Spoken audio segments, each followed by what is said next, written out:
Hello everyone, this is Will from You Know Nothing. Welcome back to another video. Thank you so much for clicking on this one. If you're new to my channel, why not check out some of my other videos and consider subscribing? It would mean a lot. But in this one, we're going to be talking about why killing the Night King in the way that they did in the episode that they did was possibly a mistake for the show.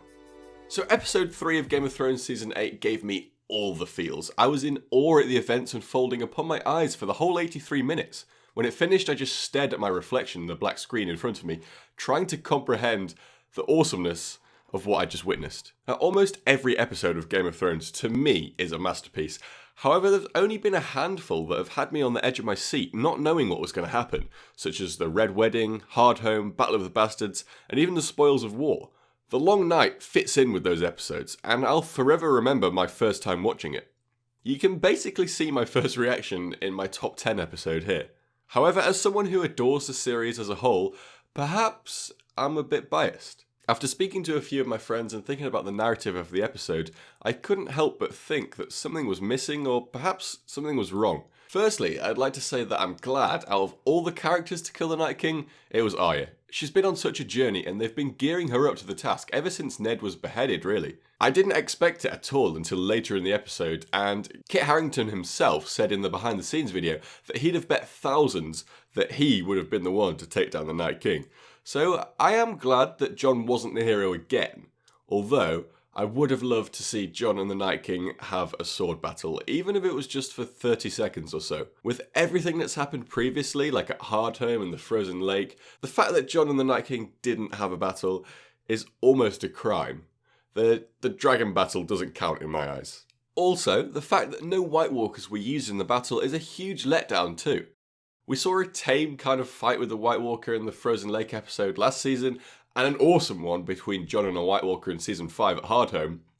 We needed more for the Long Night to be the best battle of the series. Perhaps even if it was just Jaime and Brienne taking down one or two, as they both have the Valyrian steel weapons required to kill them. I understand that maybe they didn't want to risk the White Walkers, as if they fall, then so do the Whites under their control, but there are so many Whites that I don't think it would have really mattered. If it was a matter of time constraints, then I'm sure most fans would have preferred a White Walker battle than some of the crypt scenes, for example.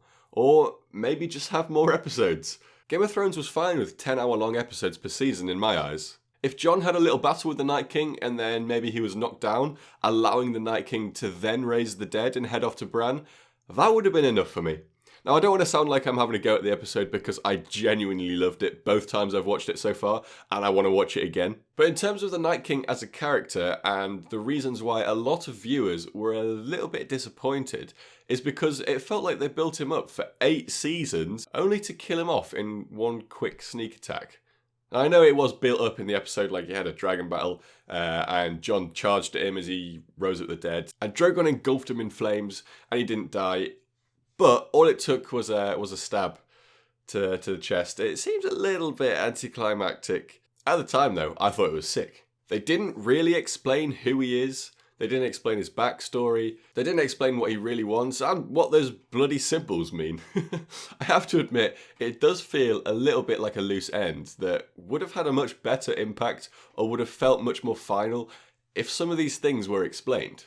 Perhaps we'll see a flashback from Bran before the season ends, but I wouldn't count on it. Maybe they'll save the explanation for the prequel show next year, or maybe we will never know. I kind of like the idea that we'll never know, but like people have been saying, it doesn't feel final, etc, etc. It could just leave it all up to the viewer's interpretation, with the Night King literally just being death incarnate, an evil being who just wants death and destruction to reign. The symbols that he loved making may have just been a big f*** you to the living and the children of the forest, as we know he took the spiral symbol from them, with no real meaning behind him using it.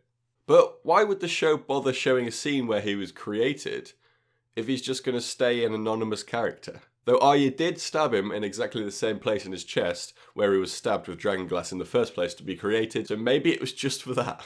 I am hoping there's some kind of Easter egg in the last 3 episodes, and there's still the big third twist that the directors have talked about to come, so I'm super excited to find out what that's going to be. With there only being a few episodes left, however, they did need to kill the Night King to allow time for taking King's Landing and what happens afterwards, which I'm really excited for too. The Long Night was brilliant, but maybe giving the Night King some kind of payoff before Arya jumped him would have satisfied the viewers a lot more. without feeling like his story was ended abruptly. Again, I'd like to say I really love the episode The Long Night, and this is just me kind of thinking about it a little bit more. So what did you think of the Night King's death? Let me know in the comments, and how will the living now take down Cersei? I'll hopefully be doing a video on that shortly. If you enjoyed the video or you're excited for the rest of Game of Thrones, hit that like button down below. My name is Will, I'll see you all on my next one.